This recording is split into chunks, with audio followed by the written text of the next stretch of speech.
The views and opinions expressed on this program are those of the hosts, guests, and participants, and do not necessarily reflect the official policies or positions of City World Media, LLC, or its affiliates. All shows are produced with full participant consent.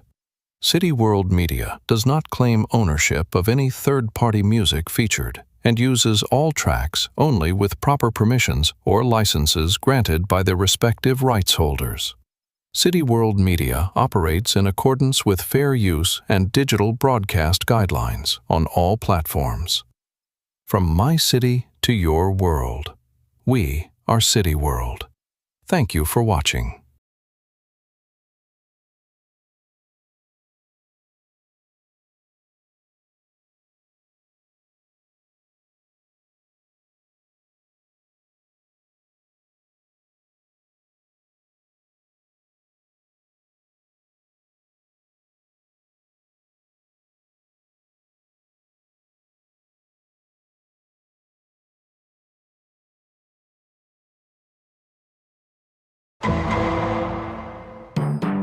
In a criminal justice system, or whatever the fuck they said.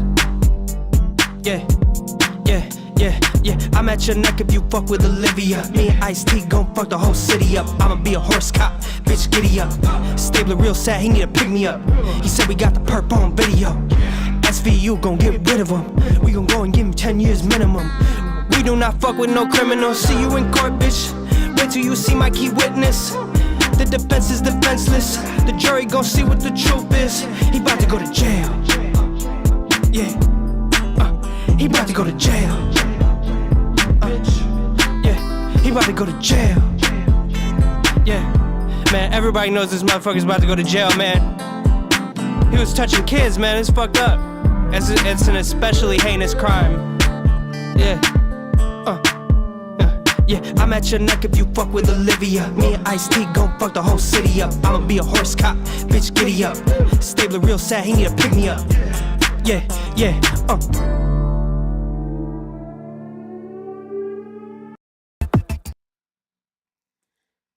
What's good? What's goody, man? It's your buzzing cousin, Ghost Boogie, man. Welcome into B-Boys Underground. This is a special episode again tonight. It's been a great week. We started off with DJ E-Boogie on Tuesday. Last night, we had the one and only Big V from Nappy Roots. And tonight, man, we've got the viral sensation, super talented artist by the name of Connor Musarra. Tonight on B-Boys Underground, Connor is a producer, artist, writer, engineer, DJ, and creator whose work reflects discipline, range, and deep understanding of how music moves through culture today. His story starts early, man. At age 14, he opened up for Girl Talk at Webster Hall, placing him in front of live audiences and sample-based performance at a young age. From there, he continued building his voice through production, songwriting, engineering, DJing, and independent releases. Connor has built a catalog that includes projects like Gasping, Attempt 1, Attempt 2, Attempt 3, Zero Hit Wonder, Suburbanite, and his current album, Pure. He's also known for the Song a Day Challenge, where he created and shared original music every day for a full year, showing a level of consistency most artists only talk about. With Steal This Idea, Connor created a lane where producers, artists, and creators could build from his loops and ideas, opening up a larger conversation about sampling, collaboration, ownership, credit, and creative freedom. His work connects music, internet culture, sync placements, humor, social commentary, and producer culture, with ties reaching artists like Name of Tia Corinne, Z Looper Z, Nate Fox, Logic, Jaden Smith, Polo G, Babyface Ray, and Pete Rock. Tonight, we're going into the full story. Pure, Steal This, the discipline behind daily creation, the responsibility of sharing ideas, the business of protecting your work, and what it means to stay honest as an artist in a world that moves fast, forgets faster. From the booth to the truth.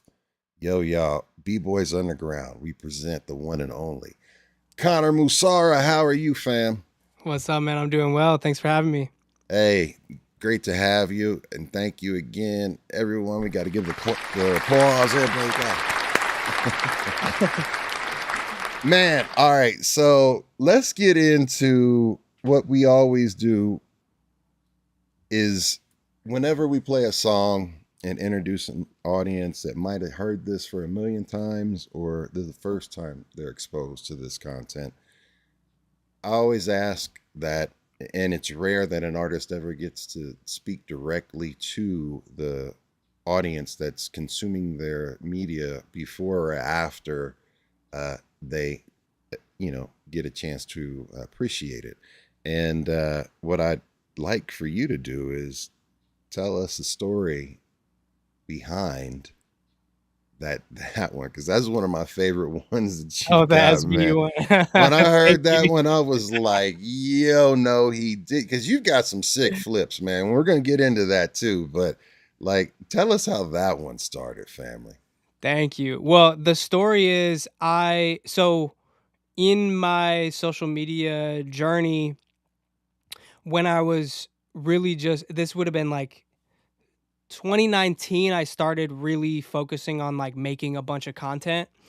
And one of the videos I made, I used to do these sort of like comedy, but still like music focused videos like in the studio. Mm-hmm. And I would kind of like play these stupid characters. And in one of those videos, I made that beat, that Law and Order beat, just because I thought that was like funny and stupid to do. Like it would be so stupid to sample that. And I made that completely as a joke. And then, but it was just the beat.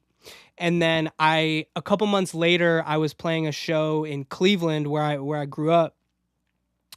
And I went back to Cleveland. I've been in LA for like 10 years, but I went back to Cleveland, played a show. During that show, randomly, just to like catch people off guard, in between songs, I played the beat from that Law and Order track.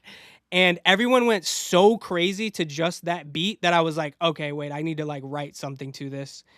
And and then like the as soon as I got back to LA, I was like, okay, what is this gonna be? I have no idea. Yeah. And I just kind of, it wasn't a freestyle, but it was very like, I mean, you can tell it's very like off the cuff. Like it happened very fast, just like the goofiest thing, just as fast as possible. And that was like the beginning of 2020. I recorded that.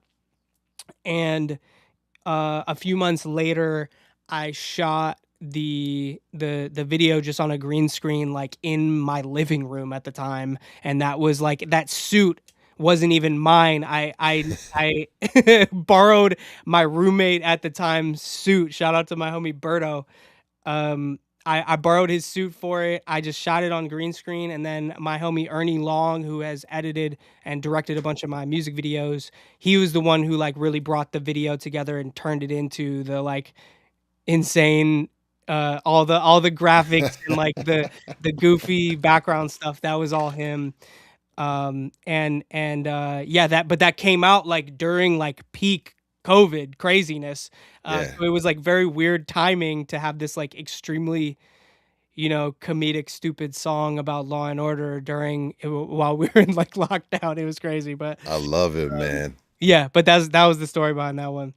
I mean, I think that would really, because, Law and Order had been around multiple, like, my God, decades. And, Yeah. It has multiple shows, but that theme song, when that comes on, it doesn't matter if you're in the other room or not, you hear that, and it's like, don't. Yeah. Everybody It's knows iconic. that. Absolutely. Yeah, man. So salute to you on that one and that flip, because I could definitely tell that was organic. And Thank you. Yeah. and speaking of organic, don't panic. He's going to jail. Yeah. It's so stupid. It was just like Yo. the first thing that came to mind. Is so funny. I love it, man. So what we do is we always do about this time. We ask the first question, and everything builds off of that. And basically, What I want to know, from one Ohio man to another, what was your first memory of hip hop? And Mm. basically put me in the room, why it was important to you, and basically how did that moment get you to where we are right here in this present moment today? Mm. It's tough. I mean, in my early memories, like I remember hearing, uh, how was I even hearing stuff? I feel like actually, you know what? It was probably like music videos, like probably seeing like uh actually here's an early memory. I remember seeing the uh the Ludacris Saturday video. This is, I mean, I'm sure I have memories prior to this, but this one just sticks out, like, how Yeah, this is what I want to know. yeah, Yeah. that one, like, the video with, like, the rooster and, like, his head is all big in that one, is it? Or Yeah, something like well, he that? has the big He's in the arms and everything, yeah, like, well, in the other one, yeah, he had the big arms, but there yeah, was, with the words and sticky, icky, icky. yeah, yeah, yeah, and the rooster, like, they had the rooster, like, saying the sticky icky. Yeah, I remember that video and, like, the Missy Elliott, all the Missy Elliott videos really had a huge impact on me of just, like, how wild they were. The, like, Gossip Folks video and, because it was, like especially the Gossip Folks video where she's, like, in the classroom and stuff. I was in school at that time. I was like, "This is insane." Um, those are early memories. I also remember just, like I remember hearing Nas "Made You Look" on the radio, and mm, it just, like, blew my mind, just, like, how, just because I think that was, sonically. like, a Bob James sample, I'm pretty Hmm. sure, and Yep. it's just, like, that's one of those beats where it doesn't matter that it's a loop of the same thing, it's just, like, it's so hard, you wanna hear that loop over and over again. That that's that whole time. I Yeah. remember, like, how yeah, I remember that song just absolutely blowing my mind, like, just being in the back seat, like, my mom driving me around or whatever that came on the radio, and, like, the windows are down, I'm driving around Cleveland Heights where I grew up. I definitely remember that Salute to song. Cleveland Heights. Yeah, yeah, Cleveland Heights. Um, and, I mean, another one was, like 3 6 Mafia, Popping My Collar. I Mm. remember I made this was, like, some of my first times, like, I was already, like I was a musician, I was a drummer, like, I was obsessed with music already, but, like, some of my first, like, uh, ways of expressing that before I was, like, making beats was I would make, like, my own music videos to these songs that I liked Yeah. with, like, early, like, iMovie like, the I would go on, like, my Yeah. brother's computer. My brother's 12 years older than me, and I would go on his computer, and also my parents both taught, they were teachers at this school called Wiley in Cleveland, and, they my dad's classroom computers in the classroom, and they had, like, iMovie, they had all these, like, and they had, like, Audacity, like, couple other, like, software, and I would Mm. have to go every day. I would end up at Wiley. I would at their school, I would get dropped off at their school while they were doing whatever their teacher stuff, packing up or whatever, Mhm. but I started, like, making music videos edited to just songs that I liked, and the first one I ever did was 3 6 Mafia, Popping My Collar, and I remember, or wait, no, actually, no, I'm mixing it up because this was no, it was, 3 6 Mafia, Riding Spinners. Mm. Um, and I remember, because there was footage already loaded onto the computers that had been filmed, just like, my dad would I don't know what class this would have been for, but he would, like, let his students, just, like, film themselves messing around, dancing, whatever, and, I would take these videos that was already on the computer of just, like, his students, and then I would put it to, the songs. But I remember for Mhm. the Riding Spinners one, when they're like riding spinners, they don't stop. And on the stop, I remember I put like they like freeze frame for a second. They were like dancing, and then they would like freeze frame, and I thought that was so fire. That it's like I added a little stop to the video. Yeah. Anyway, those are like some early like formative memories for sure for me. That's dope, man. So you actually started doing like hip hop in a way with the visual arts side of it, and right off the bat, like editing video and everything like that. But I wanted to ask you, Yeah. because I had definitely, you can play how many instruments? A lot. Yeah, I don't know. Yeah, I mean, like you can play a lot. This gentleman here can play anything and everything. And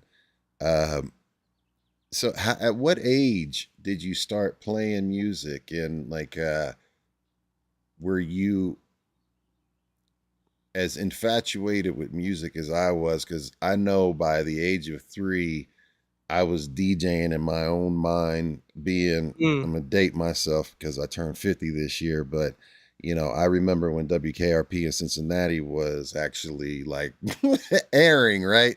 Mm. And so I wanted to be Venus Flytrap and Dr. Johnny Fever at the same time. So I had my own record collection starting at 3 with my own little Fisher Price record player because my father didn't want me messing with his ish, Wow. So and music has always been there for me throughout my entire life and my journey. Mm. And I was wondering, at what age did you start playing, and at what age did music have an impact on you? Yeah, I mean, from as early as I can remember, Yeah. I was playing music before I even have like actual memories. Like I come from a musical family. My dad's a drummer. My brother's a drummer. Both of my uncles, my dad's brothers, are drummers. One of my dad's brothers was the original drummer in Nine Inch Nails, and Your dad's brother yeah, was my the uncle original Ron, drummer Ron in Nine Inch Musarra, Nails. yeah. But he was out of the band before I even was born. But Understood. But that's um, still but like, yeah, it's like that come on, was man. yeah, Nine Inch Nails? yeah.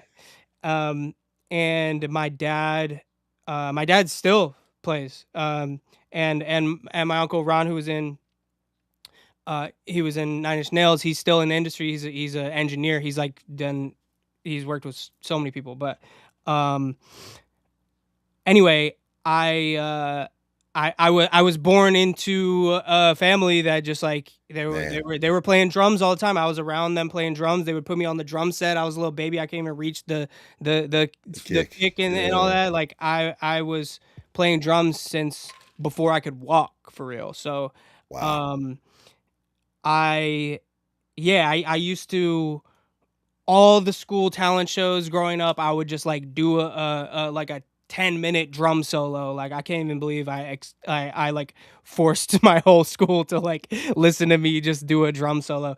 Uh and I was just obsessed with music. There was like there is literally never been a time where you know I from the earliest memory I have been like music is going to be my life. This is my career. This is all like I'm set. This is it.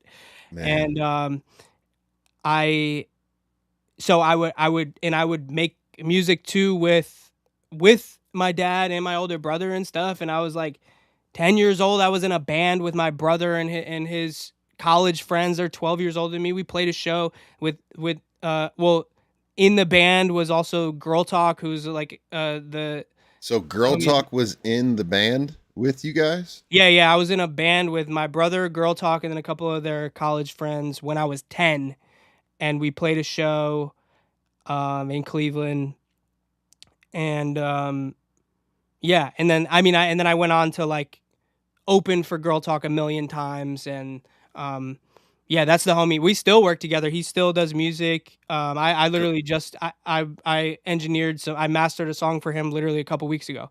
Man. Respect to And Girl Talk, because Girl yeah. Talk is one of the sickest out there. I remember when he first started putting stuff up online and his mashups and everything, I was like, what Yeah. in the is this? This is awesome. So mad respect to Girl Talk. So that Yeah. wow. So I Wow. was What were you already playing? What I was instrument were playing you playing? drums. I was playing drums, So yeah. what was everybody else playing in the band? Like what? So my brother was playing, so I was playing drums, my brother was playing guitar, their friend was playing bass, and then Girl Talk was like doing weird stuff on a laptop. Like he was like playing, I don't know what he was like triggering samples on a laptop, like weird shit. Um Dope. and but I had already like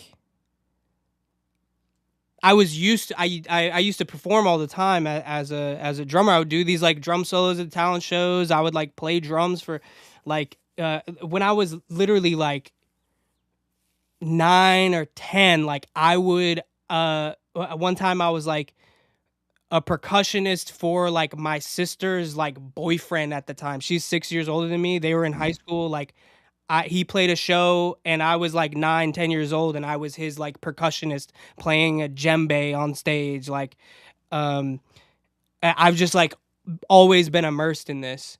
And I started making beats and rapping for the first time when I was like 9. I was Wow. um yeah, that was it started more actually as I mean, I was doing both, but like I really wanted to rap. Like I was rapping from that age, 9 years old.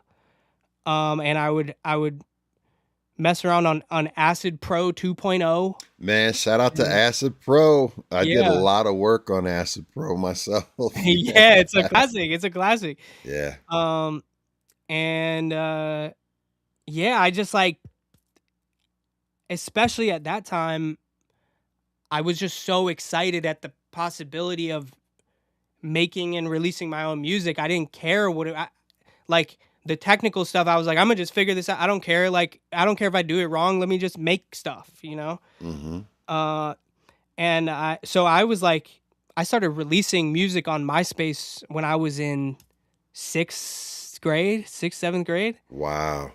Um, So you were immediate, 12 years old and you were already just bam. You were releasing.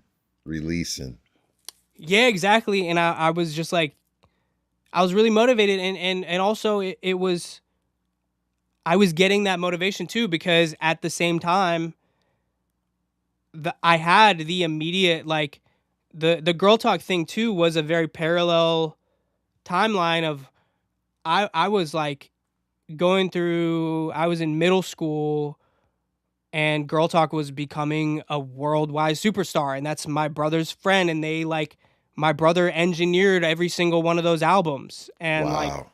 I was around for all of that. So as a kid, I was like, "Oh, okay, this is like there's a path here." Like I saw it in real life in real time.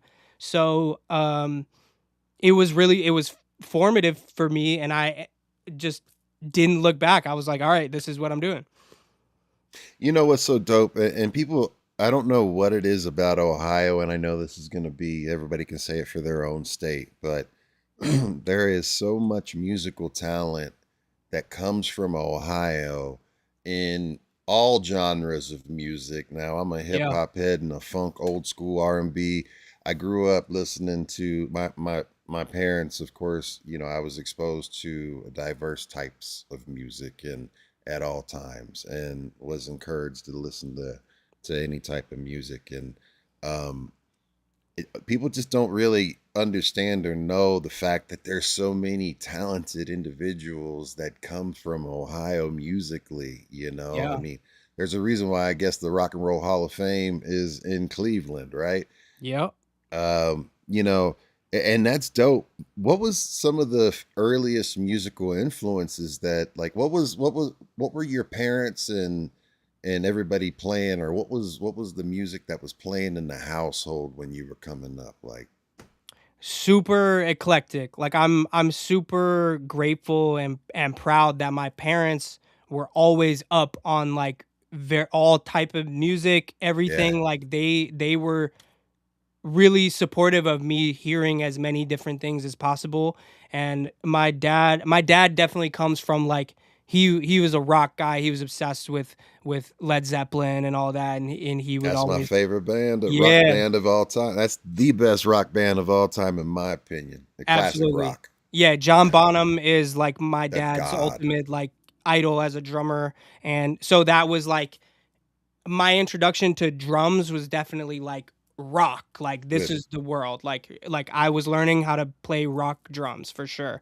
But I as much as I loved that and I love rock music to this day, I uh I don't know. My path immediately, like as soon as hip hop was presented to me, I was like, no, this This is is where I want to funky. go. Like it's Yeah. always that was always the direction that I immediately gravitated towards. And but my parents were up on all that too. Like and they were Yeah. putting me onto crazy shit. They were like playing me like Bjork records and all type of shit. They were playing me like I remember they would put on like I don't know, they would put on like Marilyn Manson and then they would put on Bjork and then they would put on like Soul Coughing and then they would put on uh uh you remember like Lady Sovereign, they would put on Hmm. her record like and my mom like loved like Jay-Z, like she would always put she was like for some reason like loved Jay-Z and Right on. uh yeah, they would just put whatever on and they were very they were supportive of me just like going down that path. Um I I would say when I was like 9, I was 9, 10, like 4th grade, like that was when it was like, okay, hip hop is like what I want. I'm rapping, like I want to make beats, like I'm learning how to rap. That was also like when I remember I asked for Ludacris Word of Mouth album. Like I asked for that for Christmas. They didn't get it for me.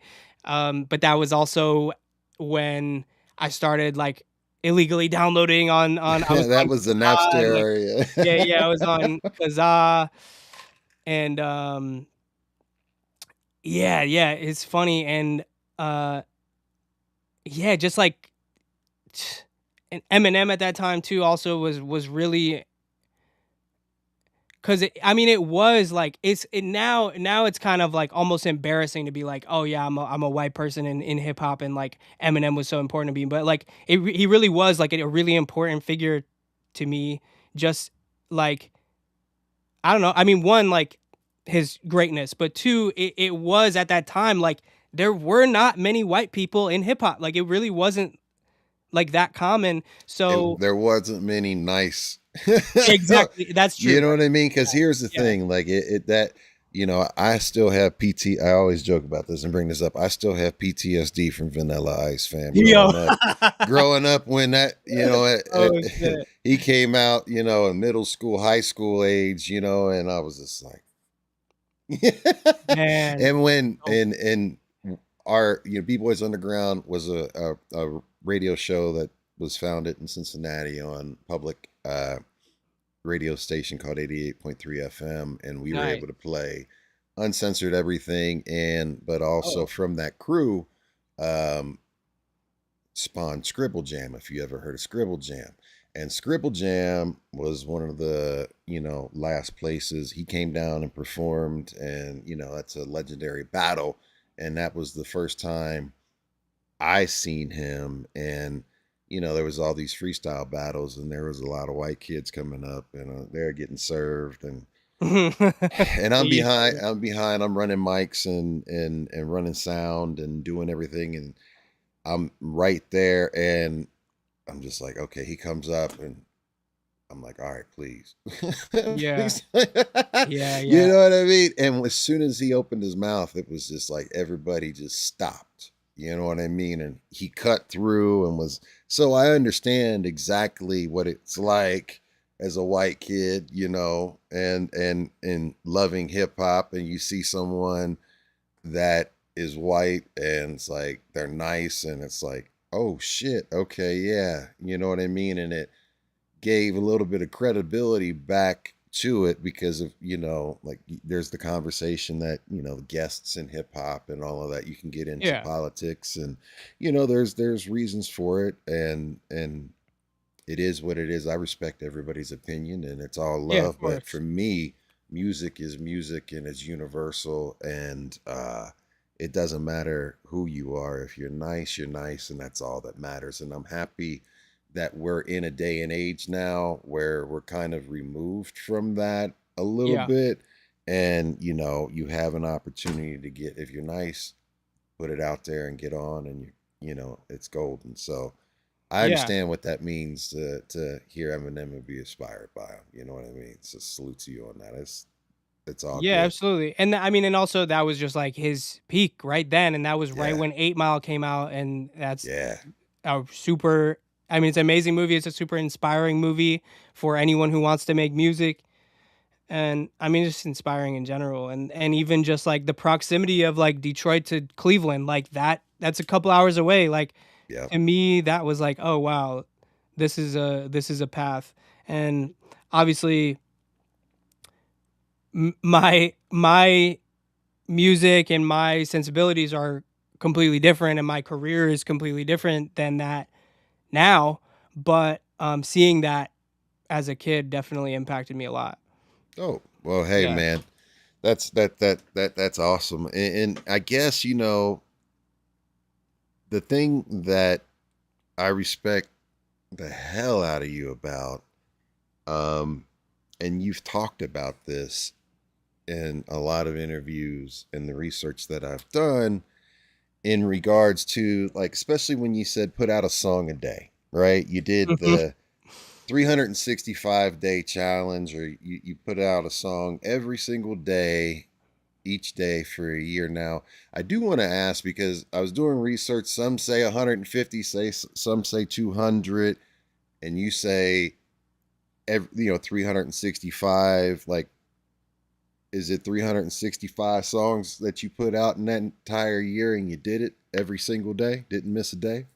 Yeah. So I Yeah. think maybe the confusion is so I not all of those ended up being like officially released on Spotify.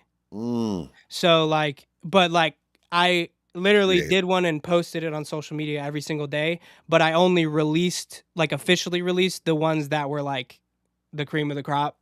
Got it. But I probably, I mean, I released 150 something. I don't know. I don't even know how many I actually Yeah. did end up releasing. I put out 4 albums and an EP that year. So a lot of Yeah. music. I mean, so that's amazing. And the reason why I was getting to that, and it makes sense, the fact that you've been performing since your birth, and had no problems, and you had everybody around you that were performers, and I guess on stage, and that wasn't alien to you. That seemed like it was something that you do and your family does, and it's normal. So I mean, did you ever have stage fright at all in regards to when you were younger, or doing anything I in mean, front of yeah, of folks? course. Like I still to this day, I just did a show in Chicago last week. Like I still get nervous before shows. Okay. Um, I think, but it's more just like a general. I mean, it's stage fright, but it's also more like I get nervous about like specific. I'm like, okay, but that song I need to remember to do this and blah blah blah. Like I'm like worried about the specifics of things, and yeah, I mean, I still get nervous, but especially back then, I would definitely I was super nervous for all those shows that I did. I got But you. but that is also the practice is like you do it anyway. You show up, you do your best, you have fun, and you learn. Yeah. And so the teaching, or the message behind, like, doing the song a day, I mean, for me, perfectionism is paralyzing, right? And Yes. wanting to do everything right, because you want to do your best, and you want to make sure that, you represent what's in here and it translates out there. And of course, you want people to respect it and like it and, appreciate what it is that you're doing. But that's really an exercise in something that I came up with after starting to do streaming again. And when I got really sick and all of that stuff, I used going back to DJing, and I was over 400 pounds, et cetera, et cetera. I had a lot of stuff, but I was like, fuck it, we're going live. And I have used fuck it, we're going live throughout all of this. And that's kind of one of the reasons why when I hooked up with my partner, G Fresh, who couldn't be here tonight, I was like, we're doing a live show, live podcast. I want you to come back. We're going to restart B-Boys Underground, all this stuff. And it's going to be a live show. And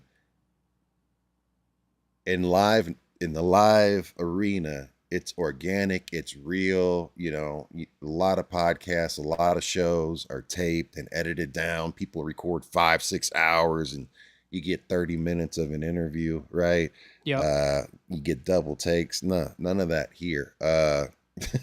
So that's why we always say we're live, uncut, raw, from the booth to the truth. It's one of those things that how I appreciate the fact that you did that, but did you have a fear of perfectionism or that you struggled with internally that made you say, I'm doing it. I'm doing this like that to get over that? That's exactly what led me to do that. Yes, that is exactly. And every day was me having to fight that and have that mentality of, fuck it, that's what I felt like doing. I would sometimes even say that out loud to myself. Mad Herb's in the building. What's up? Yeah, shout out to Mad Herbs. That's my bro. What's up? Yeah, I really had to. That's why I did it. Is because I knew that I needed to plant the flag for myself as an artist, not only from like a marketing standpoint, but also for myself, for my own mental. Like I need to know that like I really did put myself out there to the point that I should. I did my best and I shared what my idea was. I had an idea and I shared it. That's all I can control. Everything else is outside of my control. Damn. And I mean, was there any type of therapy or mental health that you like lesson that led you to that like realization and that practice or anything? Because I'm very much into men's mental health, and I think that it's extremely important that people talk about that, because I think what you did and what you were struggling with and that exercise is something that keeps so many creative people from ever doing anything ever. I totally agree. I mean, and I was, coming off of years of the give and take of that and going hard for a little bit and then being hesitant. And I think the ultimate realization, I mean, it just honestly came from being an athlete, honestly. Growing up, I was a runner my entire life. Okay. And I still am. I just ran the LA I saw you. I saw you posting. You were running. Oh yeah, and today on your story. I ran. Yeah. So you run marathons? Yes, and like now I'm like, I'm fighting my way back from being out of shape. But I did just run the LA Marathon in March. But I've been a runner my whole life, and my mom was a runner too. She did 8 marathons, something like that, and I went to nationals for cross country when I was a kid, and like I was really serious about running. And the thing that really stuck with me from that, and also from the way that my mom taught me and coached me, was just that like every run, every day that you show up is like something for the piggy bank. It's like you're banking that. It's not gonna like this one run, this one thing you do is not gonna like all of a sudden change your life that one day, but that cumulate like as you add to that piggy bank every day, builds up, builds up, builds up, and you don't even notice it, and all of a sudden you're in a whole other stratosphere. So it was really my decision to do the song a day thing really was me tapping back in where I'm like, okay, I don't need to make the biggest song of all time today, but if I make one song every day and just fill it, put it in the piggy bank, here's in the bank, little more in the bank, build up, practice, practice, one of them's gonna hit, and a couple of them from that year did hit, and without any expectation. I didn't know what songs people would vibe with. I had no idea. A couple of the ones that people really vibed with, I thought weren't even the ones that I would have chosen. So, but yeah, that's really the mentality, is not to feel like this one thing is like gonna define you for the rest of your life. You just do your best that you can that day, and you move on and you learn. Like okay, I could have, in the same way you run a race, you play a game, whatever. Like that's not the end. That's not the last time you're gonna run. That's not the last time you're gonna play a game. That's you going, oh, like you played basketball, like, oh, the defender did this time, like, oh, okay, now I know next time I'm gonna do this because the defender's probably gonna do that. Running, like, same way, it's same thing. Like, I see it all as the same mentality. Dope.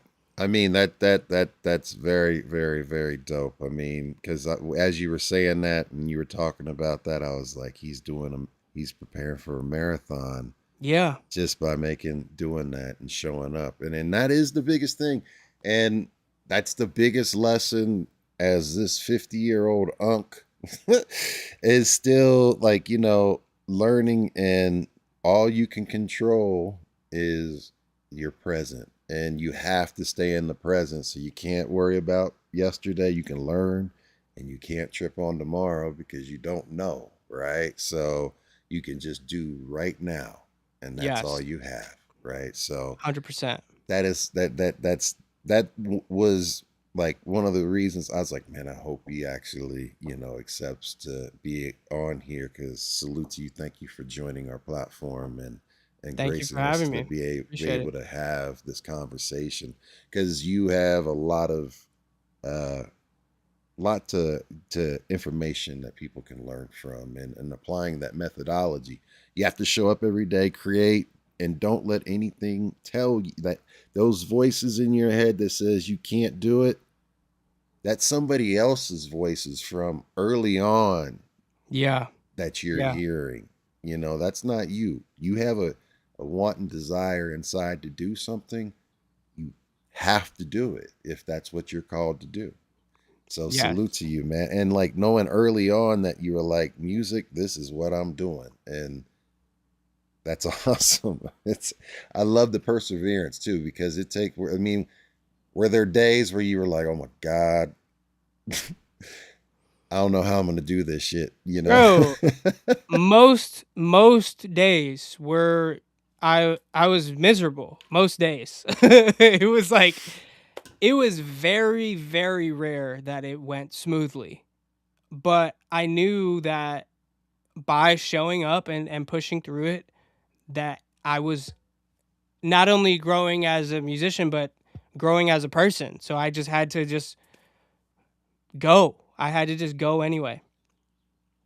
Dope, man. Yeah. So, you started DJing Yeah. in school dances and stuff like that too. Yeah. So, what was it about like being a DJ? And also, I have to ask you, like, were you doing any mixing and blending, or did you have like what was your equipment Yeah, that you were I doing? was on Serato. I was on vinyl, like the vinyl controllers with Serato. So I was literally I was at school dances, homecoming, scratching and like mixing between beat matching all this shit, like the like whole routine, everything You're at doing a at a juggling and all of that stuff. at a homecoming dance like in 10th grade, Yeah. and like um and I was grateful and lucky that I was able to do that, because that was, I mean, that's honestly some of the most fun I've ever had, because it was just all of my friends. We were just like like just taking over the high school dance. I could play whatever I wanted, and it was just all my friends there. It was amazing. And that was really formative to like, I I DJ to this day. I literally a couple days ago I DJ'd a friend's wedding, which like I never want to DJ weddings, but like if it's a If it's a good friend. friend, like I'll do it. Yeah. Um but anyway, I mean the origin was just so I actually in 6th grade I went to this hip hop summer camp actually in Cleveland that was There like, was a hip hop summer camp, fam? so basically it was basically like a school curriculum but with just the elements of hip hop. So it was like class, it was 2 weeks of just straight up classes. Here's a class on turntablism, vinyl, scratching, That a is class sick. on graffiti, a class on MCing, a class on breaking, and then like a class on like hip hop history. Like it was literally like going to school for All hip the hop. elements. And like legends teaching, like Pop Master Fable, Rob Swift teaching, like they're like legends teaching the shit. Damn. And so that was also when I was in 6th grade. And so I had access to like, oh shit, like they taught me how to scratch on vinyl. They taught me how to do all that. They taught me how to do graffiti. They taught me how to MC. They taught me how to break dance, like all this shit. Um and that evolved. So I just started going to that every year, and that gave me access, one, to DJ equipment. I was like, wow, this is so fun. And I eventually started being an instructor at those camps, and then doing like after school programs all throughout high school. I was like not only doing all this stuff for myself, I was also doing like after school programs and these summer camp programs where I was teaching other kids how to DJ, how to MC, how to break dance, all this stuff. And I mean, it was just amazing. But so I was exposed to DJing through that, really. Wow. And it was, yeah, it was amazing. So that's what made me realize like, oh, I can just, if I get some turntables and and get the Serato control vinyls, I got on Serato. One of the instructors like was using Serato one time, and I was like, oh, what the hell is that? I want to do that. I want to be able Yeah. to put anything on my computer onto and be able to scratch. And you don't want to carry crates of records around. Yeah, and break your exactly. back like I did. Exactly. So yeah, that was, so I DJ'd on like Serato vinyl for like years, and then I didn't actually stop doing that until when I moved to LA in 2016. I sold my turntables in order to move to LA. So that was like, I sold like all my equipment. I just showed up to LA with a duffel bag. Like I sold everything I had. Wow. And yeah, never looked back. That was Yo, man. yeah. You're fucking fearless, bro. Straight up. I mean, Yeah, like, yeah, if yeah. you think about everything Yeah. that you've done, and we're going to get, I mean, this cat has done wild shit, y'all. I mean, like, for him to be, all right, so I want to know, we're going to take because, all right, first, what was your first mixer? Did you have, like, what were your Oh, it first was turntables it and was first mixer? terrible. I bought I mean, but it did hold it down. It was one of those like tiny Denon mixers. Okay. Yeah, That one actually, it wasn't that bad, but Like, my Denon's a good, solid brand. yeah, that one was fine, but my first turntables were some Newmark ones that were like, I mean, they did the job, but they were kind of shitty. And I then know exactly the turntable. Were they direct drive or were they they belt? no, they were direct drive. Yeah, yeah, yeah. Yeah. Because the belt drive would have been a nightmare. But Wow. Yeah. yeah, exactly. I knew I needed to get a direct drive for sure. But Word. then I mean throughout high school too.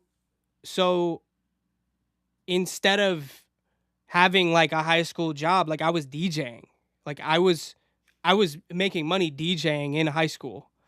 And Your story sounds like mine. oh, you were doing the same thing. Yeah, yeah. Yeah, my mentor at high school, he taught me how to do sound, and like he asked me to carry his records after he figured out like I had an ear, and he was like, this cat knows his music and everything, and he asked me if I wanted to help him, carry records and equipment, and I played football and I could lift a lot of a lot of weight, so he was like, yeah, let me grab you and why don't you go out on a gig? And very first time he had me start DJing and stuff like that right at that first gig. So I mean, it was cool. Wow. But no, I mean, it is something that when you have that love early on and you're able to like play music, even if you're not creating the music, you can share music and control the mood and the vibe and the atmosphere, and it's a drug to me. Just being able to play or be in control of that much sound and that volume, and you hear that energy going out and then you feel the energy coming back from the crowd and you're reading them and everything. It's like it's addictive. Yeah, It really is. And 100%. I'm sure as a performer, it's even that much more addictive too. Yeah, I mean, yes, but I actually think that the most fun that I've ever had performing is like pretty much all of those times have been from DJing. Wow. Like I don't think there is much that can top like when you've got a room just like going nuts Hmm. DJing. Like I don't know if there's any feeling that I've experienced that has topped that. Like there Really? Over you're like performing with like all of that. yeah, like Wow. I don't know. I mean, I feel you. I think really just because I maybe it's just a product of me. I'm just more likely. I'm much more in my head when I'm performing, Hmm. and especially when it's like, oh, there's instruments happening, and I'm thinking about it all. Like I'm kind of just like trying to keep the show going when I'm performing, and then when I'm DJing, I'm just in the moment, pure. Like I don't even need to think about it. I've DJed so many times. It's like completely second nature. Um, and I feel like there's not a situation that I can't like get the party going. Like I feel like I have enough experience where like I can do that. So for me, DJing does feel very different than the performing. But I will say, as I focus more on my own like live performances now, I mean I've been doing them forever, but Hmm. now I'm really trying to make a concerted effort of like I want to do as many shows as possible, live performing. I feel like as I get more reps in and do it like all the time, I feel like I'll be able to get to the point more with performing where I am able to just like kind of feel the moment as opposed to like in the same way that I feel it with DJing. That's what I want to get to. Gotcha. Yeah. Because you had in your mind, you like you said, DJing, your second nature, you're letting go, you're kind of in flow mode, and I guess performing, you are thinking about all of the technicalities and hitting Yeah. your marks per se, I Yeah, and guess. I think Yeah, it's probably just like I need to get more reps in, and yeah. yeah, I got you. That's dope, man. Well, I I I love the fact that in everything that you do, you're persistent and you have this base of music knowledge, and you currently have something going on right now that I want to talk about too, which I think is such a sick, crazy idea, where you are adding something to a song every day. And when you're on day 180 or 100, what is Yeah, it now? so today is gonna be 174. So I haven't done 174. that yet, but I got to do that after this. Yeah. I got you. Yeah. So tell everybody about that, man. And how did that start? It was just another random. I feel like a lot of these social media things, basically every single one has just been a fleeting idea that I'm like, oh, what if I did that? And then I am the type of person where I want to see it through, clearly. So even the song a day thing, I didn't plan on that beforehand. I just like made a video and then I was like, oh, I should do one more. And then I did another one and then I didn't, it just like snowballed. So the endless song really was me realizing like the level of I don't know, artistry and engagement that I got out of doing the song a day and like just feeding that every day is really valuable. And I was like, okay, well what else could I do that's like a crazy project that I do every day? I was like, what if it's just one song that's just like evolving constantly? So I started it with absolutely no plan. I was like, okay, I'm gonna start an endless song that I add to every day. And I didn't even know what that was gonna mean. I just like played some drums and then I was like, okay, well, I guess I'll figure it out tomorrow. And like I've just every day I've just been like, okay, I guess I'll figure it out. That's kind of the way I move. So now I'm in it so deep that it's like just this giant pile of sounds, and also it's one linear piece. So it is all it's really hard to explain what's even happening on screen because I can't put the whole thing is like 25 plus minutes long right now. It's Mhm. like one long linear thing that's like changing genres and tempos and all this stuff. And all I can post on, obviously I can't post a 25-minute thing to Instagram. So I'm like I only add like what I changed today. Got it. So um people are confused, but also I think that's kind of interesting that they're like, what is this? And it's leading to people even like arguing with each other in the comments and stuff, which is funny. Yeah. Um, I feel like I always like accidentally make people mad for really dumb reasons. That's just kind of the way the internet goes. But um, anyway, uh, yeah, so I've just been like gradually adding to this and trying to figure it out as I go. And it's like only just now, in the past month of doing it, like it's been doing numbers, and especially in the past couple weeks, like it's finally like I've had like 5 or 6 of these go viral in the past like 2 weeks. So um it's just going up just as I Yeah. feed the chaos of it. And look, and you're doing something that you're not afraid. I mean, that's the other part that I say you're fearless about, because Mm. the whole fuck it, we'll do it live. I mean, Yeah, yeah, I feel like you're a brother of mine right here, man. Like yeah. there's so much that I can learn from you though. And with the whole internet culture and everything like that, how do you, because you've had a lot of exposure for, I mean, you created the fake Tesla account Yeah. and you made world fucking news. Yeah. Made world news, fam, by creating the fake Tesla account. And I remember those tweets. So, like, to see, like, to be sitting here talking to you about that, because when I first saw, I was like, hell no, what the what? And I know I've studied and I've researched why, but please tell everybody why you did that and where that and what the idea and all of that. How did that shit happen? Yeah, so when Elon Musk took over Twitter, he decided to make the blue checks so you could just pay $8 and then you could just have a blue check, but they weren't actually checking to see if who you were who you said you were.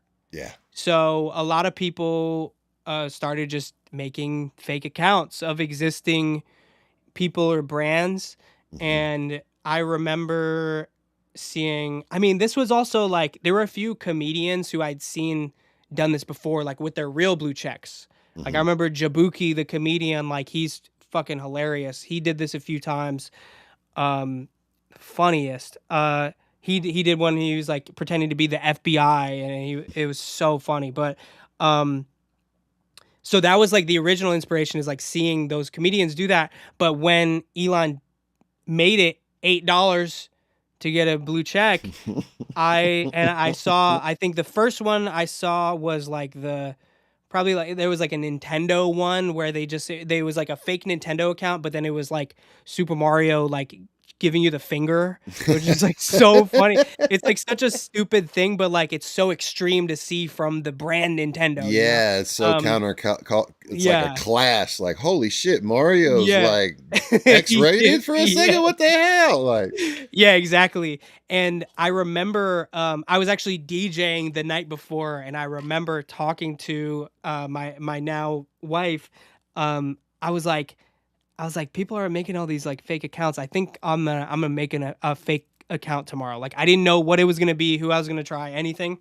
And in the next morning, I was like, oh, like no one's done Tesla. Like let me do so I took a burner account of mine, and I made it look identical to the real Tesla account. And I paid $8 for the blue check, and then I just started tweeting nonsense, insane stuff.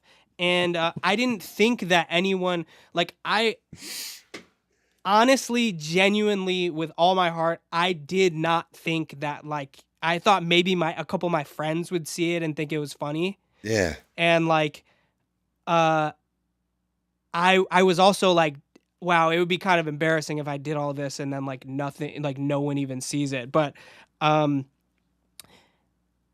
I just started tweeting, and then what happened was this journalist named Ken Klippenstein, who has a huge Twitter following, he retweeted it probably like 20 minutes after I made the account. He retweeted it, and then it was just 7 hours of the craziest day of my life. Like literally the most insane. Just like all of a sudden I was on the news. It was like CNN, Jake Tapper, Newsweek is hitting me up. I'm getting interviewed on Newsweek. Like everything it was probably literally the most intense day of my entire life. And Elon tweeting directly about my account and all this stuff, and like getting it. I had it up for like 7 hours before they banned it. They took it down. And then that night I was like, so I was afraid of like getting arrested or like legal action or something. Right. But when it got banned, I was like, okay, like I need to publicly claim this so that no one else can. Like I need to claim it now. And I'll just like deal with whatever happens. And so I made a TikTok video just like explaining what happened that day, and that also just went bananas. Yeah. And yeah, and then it culminated in like John Oliver was like he was just reading the tweets off, like not even adding jokes. Like my jokes were the punchline. They were the full punchline. He was reading them on TV, like CNN referencing it, all this stuff.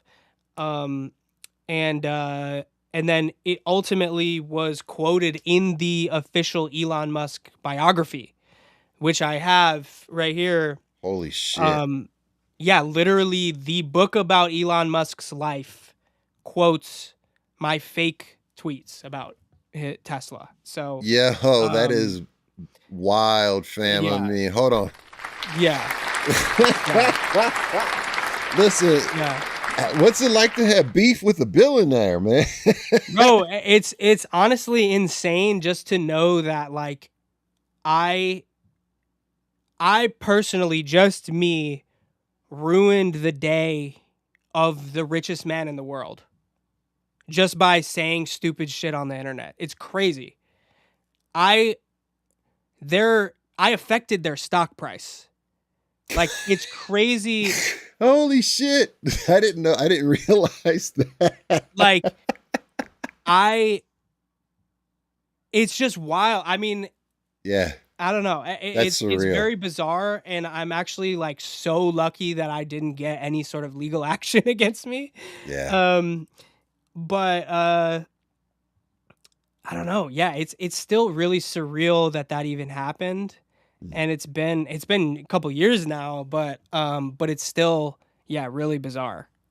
Yeah, man, that's crazy, dude. But salute Like, to you on Elon the. Musk knows I exist and he fucking hates me. So, um, You got Lex Luthor yeah, on you. No, I would say yeah, that the one, exactly. Lex Luthor is the dude that owns Amazon. He looks the dude that Yeah, owns exactly. Amazon Yeah, more Jeff looks like Bezos. Lex Yeah, Luthor. yeah, exactly. Don't take my Twitch account away. Right, right, right. No, but no, salute to you on that, and just to say, then with all of this, did you ever have, or how do you deal with like internet trolls or people being Mm, critical of you and your music or things that you've put out, fam? I would say I'm like just now, all these years in, just now starting to have the foresight to not engage with it too much. I in the past have like definitely fed into it a little too much. And it's a mixture of I I mean, one is like I find it funny, just the chaos of it, and I also am clearly like I can be an intense person. That's what leads me to do all of this crazy shit. Um I like roasting people and having these internet conflicts. It's fun to me, but it Gotcha. also is like not good for my mental health. Yeah. So I I have kind of battled with that where like I'm like, "Oh, I want to just tear them to shreds."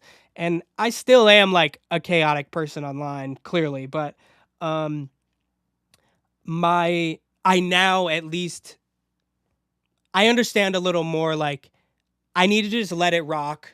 Whatever is happening and whoever is mad at me about whatever thing, Mm-hmm. it's not really my business because Mm. it's it's actually not even truly meant to be for the person that is making it. Like when you're like you don't go to, I don't know, some huge artists. Like you don't go to their page, Kendrick Lamar, whatever, whoever. Like you don't go to their page and expect to like actually have a conversation with them. Right. Like, he might like scroll and catch a couple Mhm. whatever here and there, but Whatever's like recommended out of the million. yeah, Yeah. exactly. Um and it's it's it's a little too, I mean, it is a thing of like being too accessible is a liability.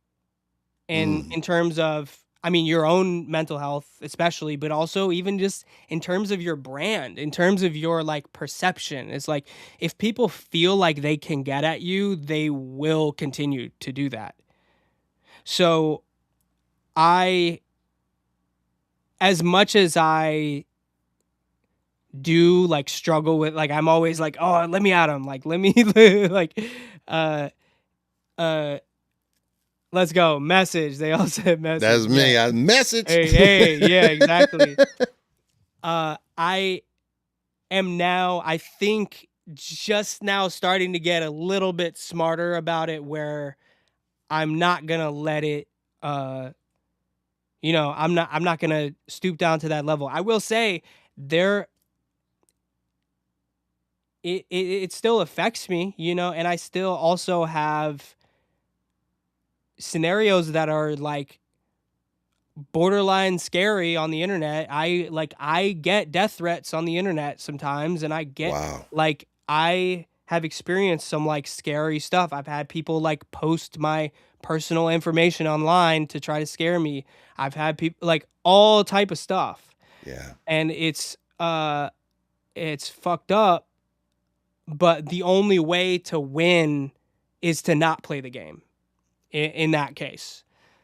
So you just like, I don't know. I had a situation where somebody was like doxing me, posting all my info, and Yeah. I couldn't engage because I don't know, that only makes it worse. So I was just like, all right, well, let me go. Just like I hired a service to like help like protect my info and all this stuff. And but ultimately it's just like the nature of the beast. Like being a public figure in today's day and age, like you're kind of vulnerable to any random crazy person on the internet that like wants to, Yeah. I don't know, ruin your day. But I say all that. I mean, that's like the extreme, but I think my advice for people is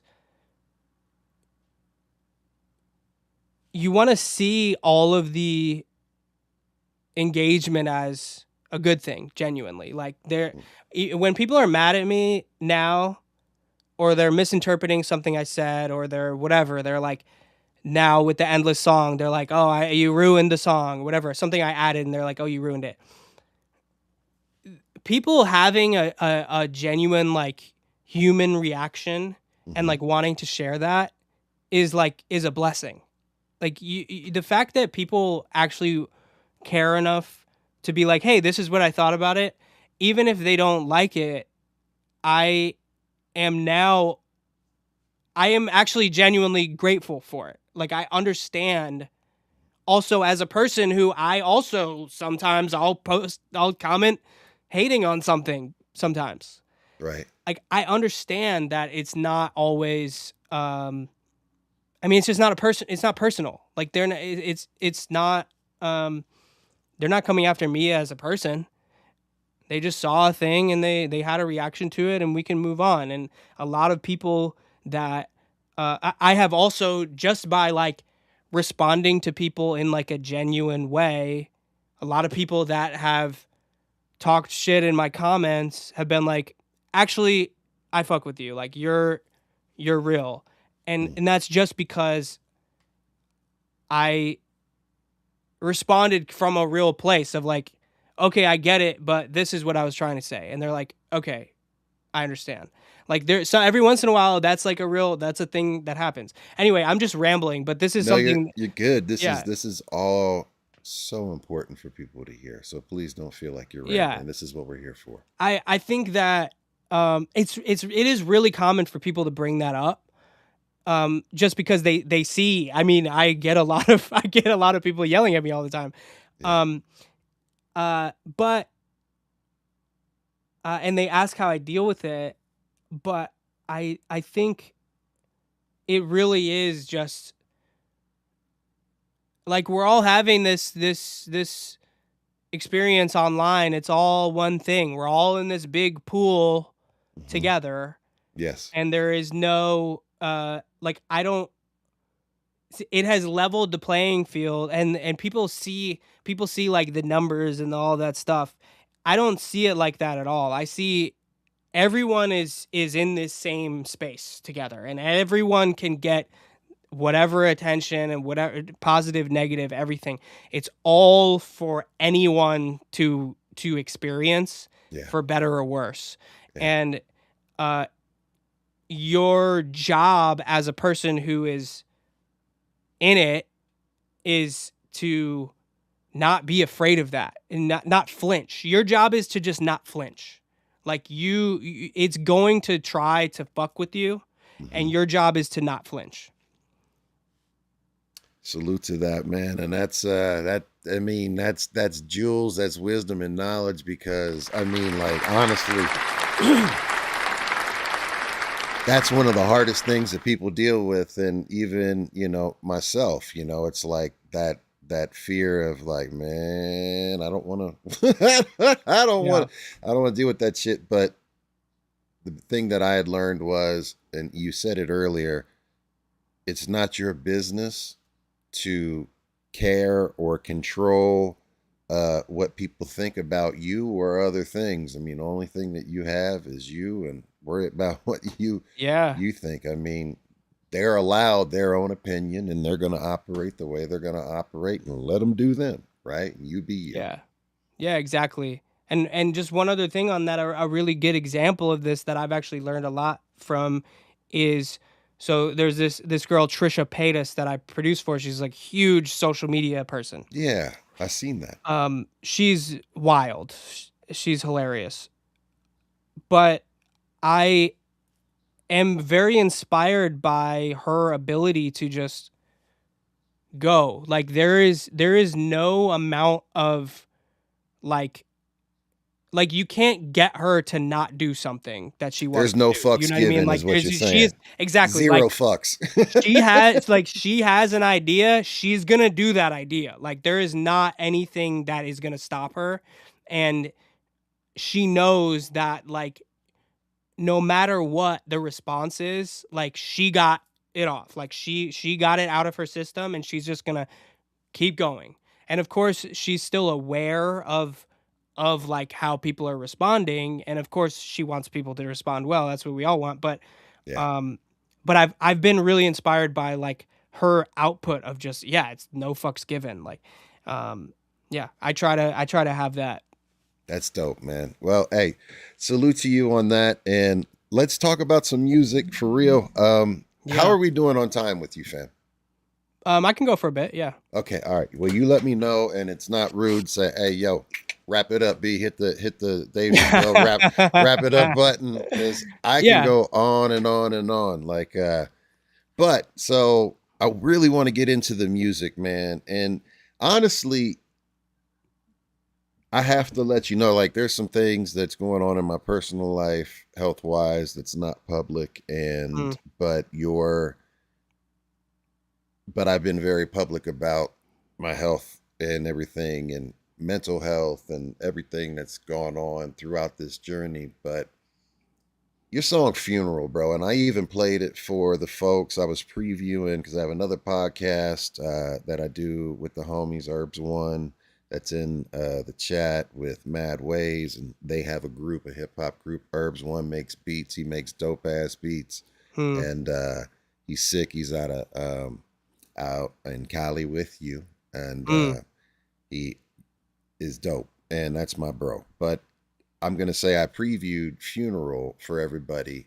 I ended the show with Funeral. I was like, this is who we've got on Thursday. You need to come through and check it out, because it's a mm, song that I fuck with. And I want to know, like, that's really a theme song that I'm playing now. Like, I play it when I wake up in the morning, since I've discovered it, dude. Like, honestly, wow. because it's one of those things where you wake up in the morning, and I saw, like, in your fake MySpace interview, like, the first thing you do when you wake up, grab your phone, like, look at your phone, right? And Yeah. as someone who forever is woken up, and the first thing that I say is fuck, Mm, because there's so much shit that's up here, and mm, but like that right there, I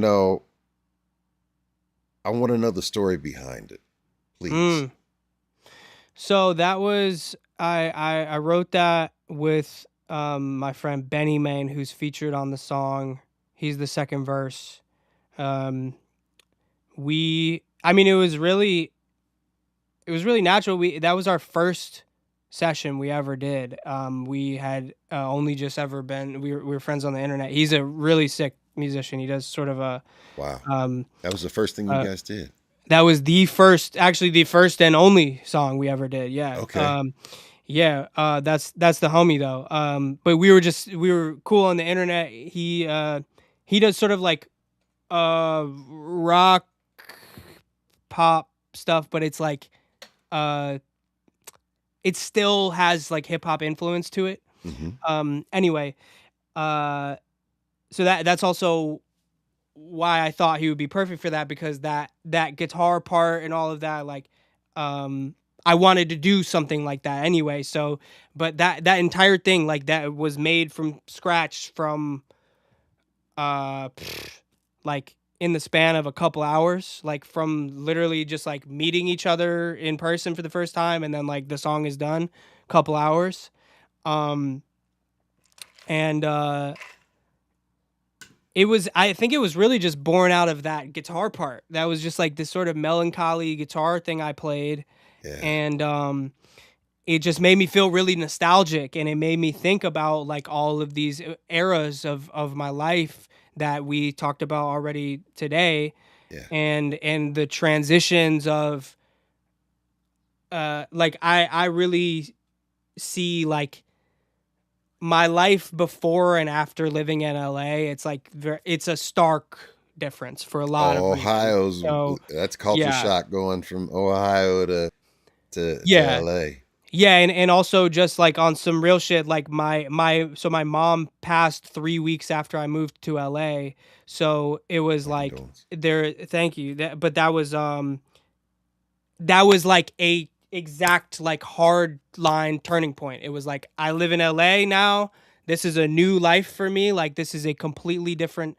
I have to that version of me is gone. Like Mm. that the so I actually kind of didn't have any connection to Ohio for years just because of that mental, like the idea of even my last experience of Cleveland was being with my mom the last time I saw her. So it's like, I mean that, and that's like really sad and dark, but that's just the reality of like, uh, where the influence of that song was coming from is like, I see, that as a turning point of like, that old me is gone. Like that is fully gone. I love that, all love to myself, and I've learned so much in that version of me, but um I I never looked back.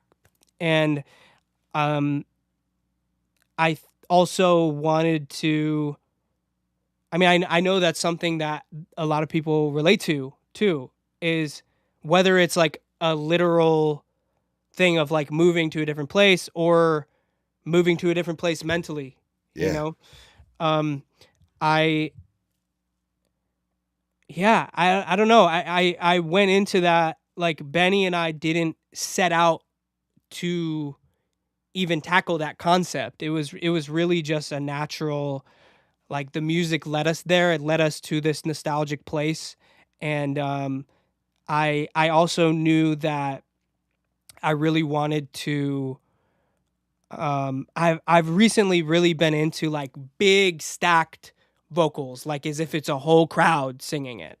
And Okay. that song is that was kind of the first one where I was like, I'm really gonna go for it and have it be a whole gang vocal. Oh, la, like as if Yeah. there's a whole gang singing this. Mm-hmm. And we the two of us, we are that whole crowd. We made the whole crowd voice where we just the two of us in this room. Uh, I moved the mic around to different parts of the room, and Yeah. we got in different positions and just sang it as if we were the crowd.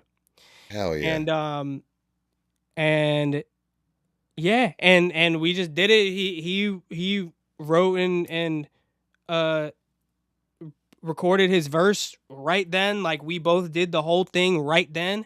Mm. And yeah, it was really just, that was one of those ones that was like, it took us a little bit to like crack what the song was supposed to be. Mm-hmm. But once it was like, okay, funeral, death to the old me, it was like, okay, I understand what this is now. Yeah, that's the story. I'm definitely, that's amazing to hear that it impacted you. That I'm very grateful to hear that. That's amazing. No, dude, I mean, Yeah. seriously, bro. I mean, like the lyrics like spoke to me, and as a person who listens to lyrics and listens to content, but also you it you have to have.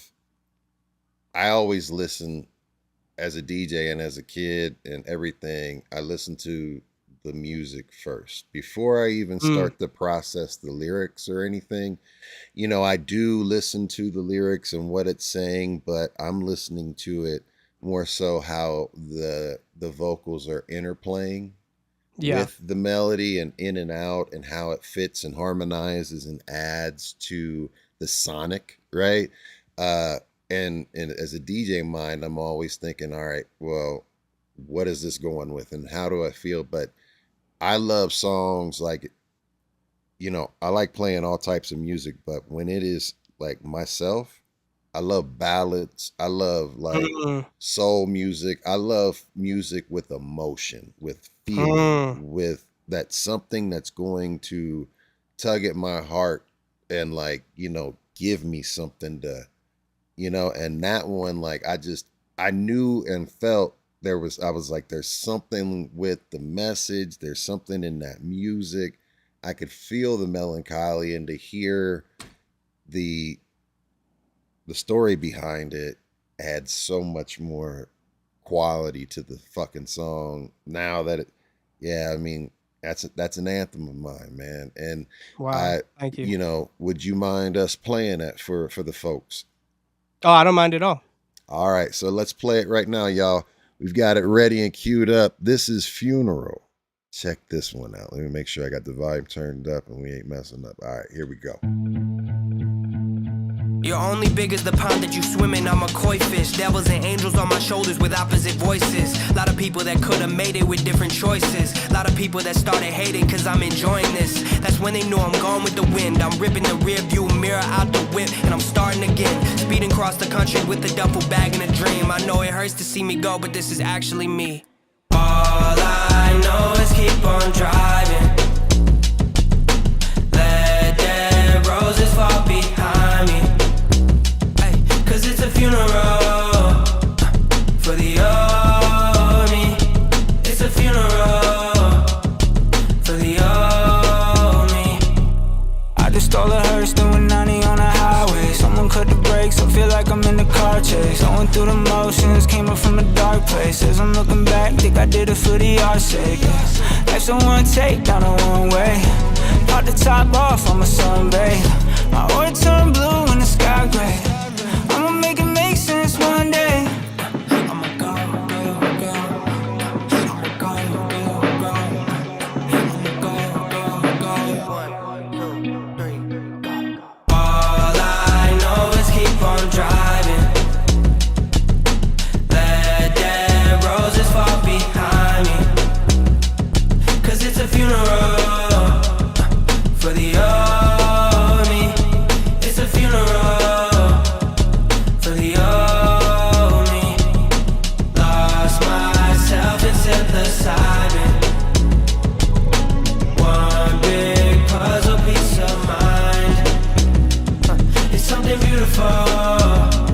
About being lonely, cause it's a funeral for the old me. Felt it at the side. Was a piece of mind. It's something beautiful about being lonely, cause it's a funeral.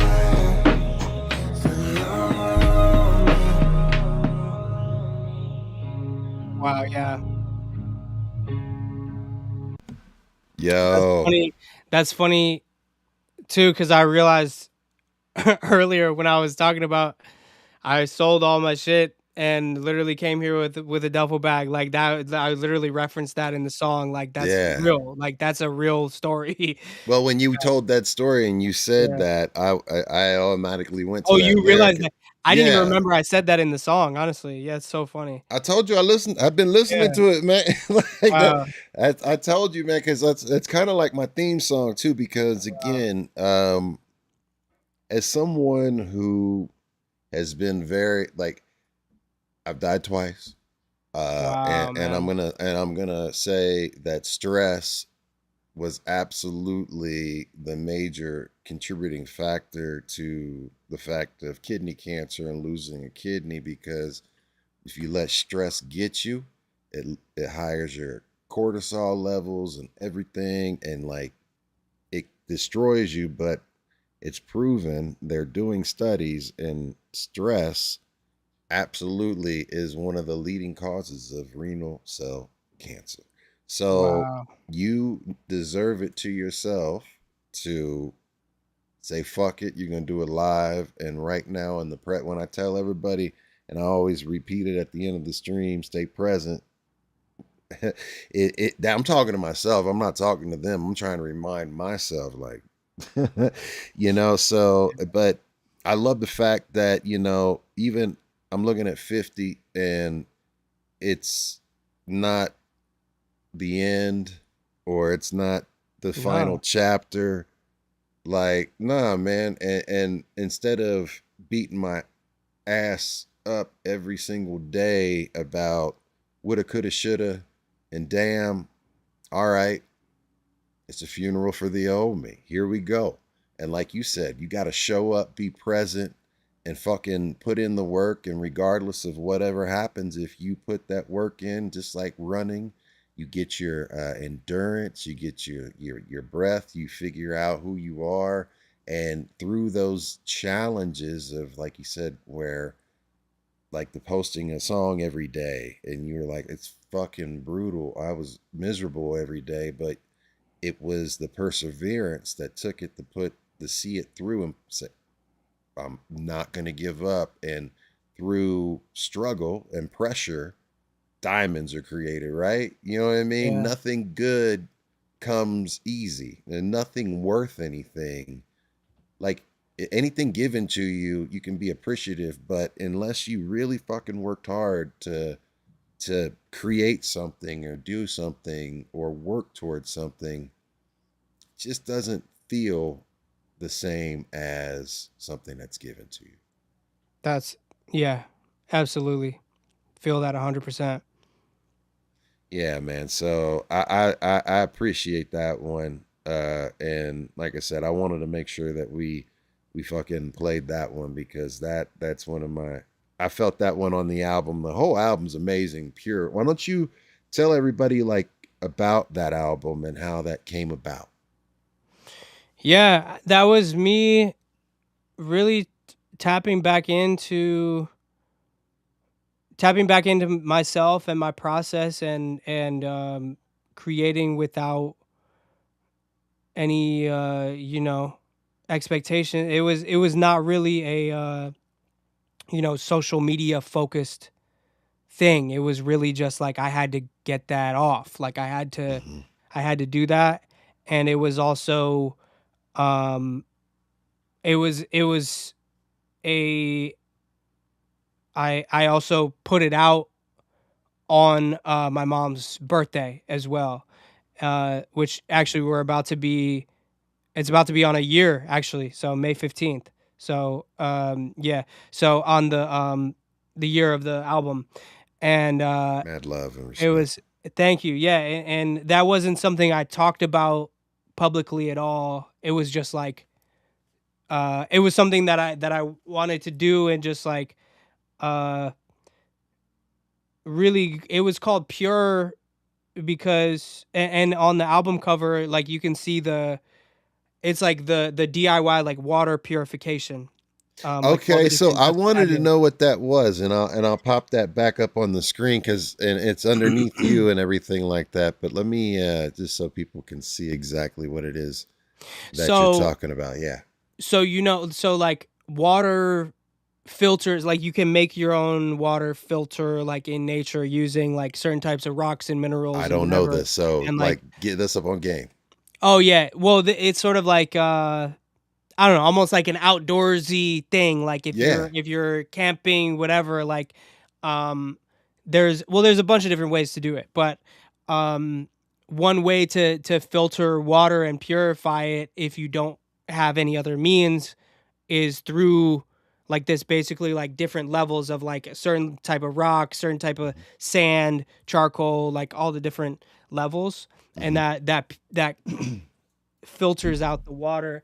And the idea of pure was kind of around that. It was like the like I don't know, almost like filtering and straining of myself and my creative process at the time, and like getting to this place of like distilling it down to what it truly is, who I truly am, and how where I'm at in life. You know, like this was me distilling it down. So this was a representation of that. It was like a water. I made a literal water filter and showed it on the cover as a symbol of that, basically. That's sick. And so like even like you've got I mean you put so much thought into everything too. I mean like so the one thing that a lot of content creators will say they hear the put something out every day, just do it, but they're recycling other people's shit. Yeah. You are original. I mean, and that takes, you know, a level of genius, but also the fact that you're not afraid to do your own and be your own lane and everything like that. Just, you know, it shows. And that's the reason why you've had the success and exposure that you've had throughout, you know, your career. And, Thank you. know, beefing with a billionaire to getting into his autobiography or a novel to you know, like the other thing that you did that I loved, and this is how I first became aware of you, was Steal This. Yes. I Yeah, I mean, think like let's I remember when hit that this, first. and then I probably got a dip after it. Yeah. Okay, yeah, so Yeah. cool. Thank you for that. Like that in itself, where did that come from? That was just random, actually. It was kind of by accident. I had just finished the song a day for a year, Mhm. and I was like, what the hell am I going to do now? And I was kind of throwing stuff at the wall. I was making kind of random content at that time because it was an in between period. Like I just did the hardest thing I'd ever done. I song a day for a year, and but one thing I knew was people really respond to you being direct online. Like you want to be as direct as possible, get straight to the point. And the song of day process was me being as direct as possible, being like, "Hey, I'm an artist." I had never done a sort of like I had seen the format where like you say something really quick, like you explain what is this video about, and then the thing happens. Mhm. And I I saw people like a huge thing, especially at that time, was people using the duet and remix feature. Mhm. And I didn't think anything of it. I was just like, here's an idea, do something with it. Played a synth. And I just said that. That wasn't like a pre-thought out scripted thing. I just literally was like, here's an idea that I'm making, do something with it. Do something, anything. Take the video, do something. And the first one, I posted it at like midnight on like a Tuesday with Okay. no hashtags, no plan. I literally just posted it, and then all of a sudden it was like million views overnight. And then I was Wow. like, "Oh, okay." And then so I just like did another one, and then by like the fifth one, then it was like Logic called me on the phone, and then it was like by the 15th one, it was like Polo G putting me on his story. Like Beat every Rock. like yeah, Pete Rock put me on his page. Like that it was like the Pete Rock one was insane because he just literally just put my video on his page. It wasn't even yeah, I don't know. Uh And that summer was, I mean, that was insane. It was overwhelming. It was like I felt like I had the whole industry in the palm of my hand. It was crazy. I mean, and obviously it wasn't like, I didn't get any hit songs out of it really, um, but I did, it changed my life. It gave me access to the industry in a way that I never had. And like just ever since, like I have worked with people much more successful than me because of that series. Dope. Well, hey man, we got to get you on the Dr. Green Thumb podcast, man. You What's like that? Be Real podcast that he from Cypress Hill. Oh, nice. You like Legend. Cypress Hill? You follow Cypress Hill? I mean, I'm aware of Cypress Hill. I haven't followed Gotcha. on social media, but holy shit. Yeah, Yeah, legend. man. Like I'm gonna try to see if we can get you on there, man, for real. And because I think that you would have a great conversation. So here's what we're gonna do. If you could give the show a shout out, give your shout outs to everyone, and then Yes, I'm gonna sir. play California Dreaming and As You Can Leave, and we'll do Oh, that, and shit, we'll California roll. Dreaming. Yeah, yeah. That's and I'm gonna play that one because California Dreaming is my mother's the original, her favorite song, and I sent that to, because when my father died, I had her move Mm, out here with me, mm. and so she's with my wife and kids, and Wow. I was like, I'm here working on stuff, and I sent it down to her. I was like, play this for grandma real quick, and she was like, holy shit, I love it. So She like loved it. Wow. she I'm loved it. honored. So even giving you a heads Wow. up, like my mom, shout out, as someone that likes the mamas and papas in the original one. Wow. Well, She let me loves it, tell a bro. quick story on that. Please, and then I'll Um, let you roll. I don't want to take any more of your so time. I'll be oh, honest. no, I appreciate it. And also I appreciate you sharing your backstory and also like the way that song hit you. And I'm happy that you're doing well, man. That's amazing. Thank you, Um fam.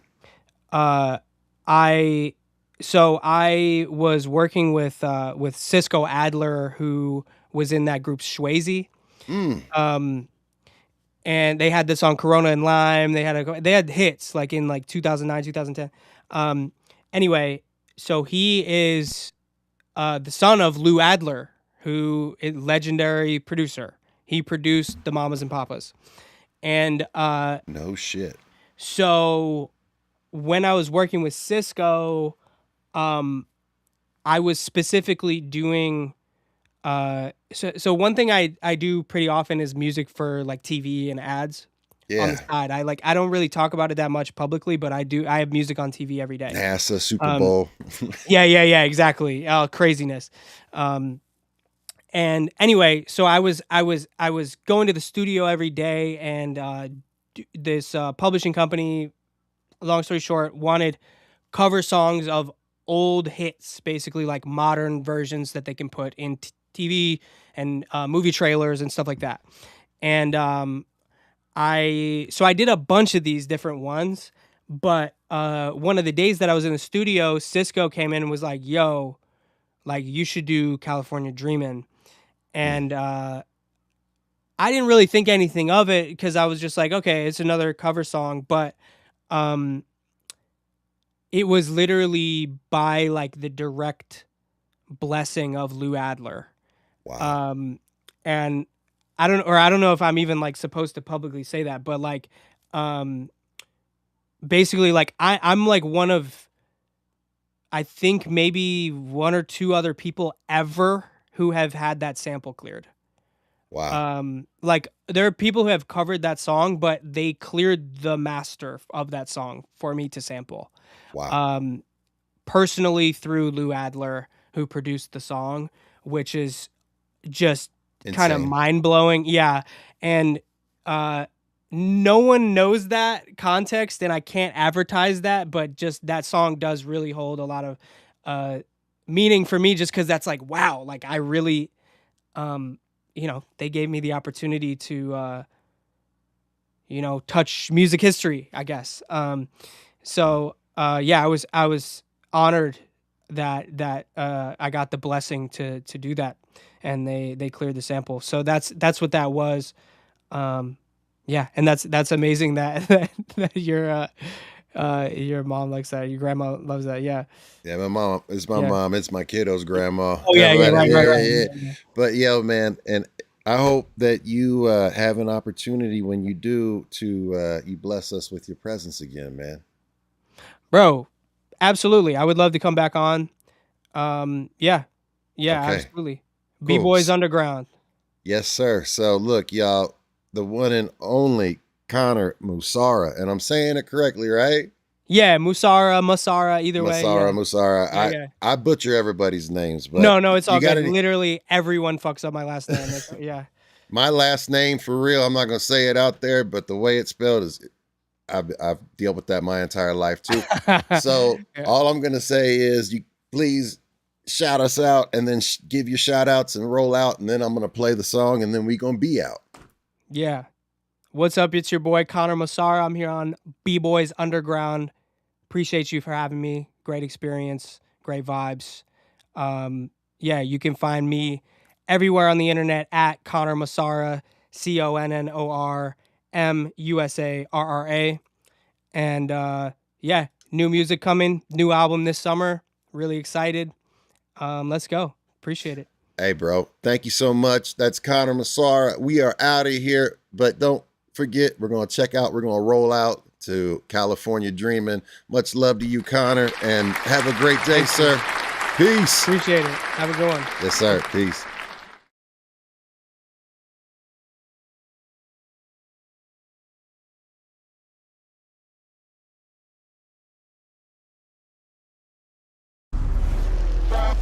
All the leaves are brown and the sky is gray. I went for a walk on a winter's day. I'll be safe and warm if I was in LA. California dreaming on such a winter's day. I stopped into a church, I passed along the way, and I got down on my knees, and I pretend to pray. You know the preacher like the cold, he knows I'm gonna stay. California dreaming on such a winter's day. Hey, whoa. Windows down and I'm road rashing. Sacred ground out in Calabasas. Shorty tryna do her makeup off of her own reflection in my sunglasses. Driving backwards, I'm on acid. IG post with a long caption. That is not my girl, she was just my first lady like Onassis. Now I just keep up. Keep a starting five like Phil Jackson. Starting five like Joe Jackson. Hall of Fame like Bo Jackson. Last dance till I'm gold status. Everybody back home just got left. Oh, that's so tragic. I just put a go-go gadget. All the leaves are brown and the sky is gray. I went for a walk on a winter's day. If I didn't tell her I could leave today. California dreaming on such a winter's day. California dreaming on such a winter's day. California dreaming on such a winter's day. California dreaming on such a winter's day. California dreaming on such a winter's day.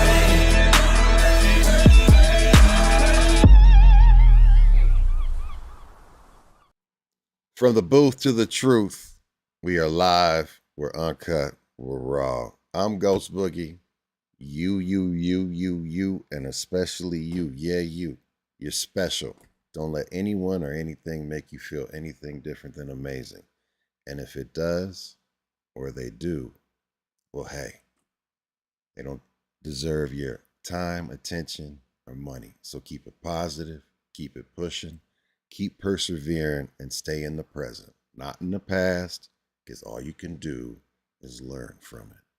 Don't let it beat your ass. Don't trip on the future, because it could be the thing that you're worrying about happening tomorrow or happening whenever. Well, guess what? you might not be able to even get to that because it could be gone like that. All you have is right now in the present. And that's why they call it a present. I'm Ghost Boogie. I sincerely appreciate each and every single one of y'all that tune in live and on the replay. And much love to you all. Don't forget to share this out. Tell everybody if you enjoyed this. Let them know. We have tremendous amount of catalog of interviews. I got to give a big shout out to my co-host G-Fresh. Shout out to Mad Ways and Big Weez. And everybody else with the You Might Know Us Usual Suspects family. This has been an amazing ride. This has been an amazing week. We started with E Boogie. We had Big V from Nappy Roots yesterday. And we had Connor Musarra today. And we've got some dope shit coming up for you next week. We've got the one and only DJ Just Delicious, who linked me up with CMT Miraculous. And we're going to talk about her history. She's a DJ here on Twitch. And just a great individual, great energy. And I know that you will enjoy her. And there may be some surprise pop-up guests that may be major next week. So Ghost Boogie 66 on Instagram, at B-Boys Underground on YouTube, at b.boys.underground on Instagram. That's how you get at me. Much love. We out. Peace. Y'all split that. Thanks for watching. Like, subscribe, share, follow. From my city to your world. We are City World.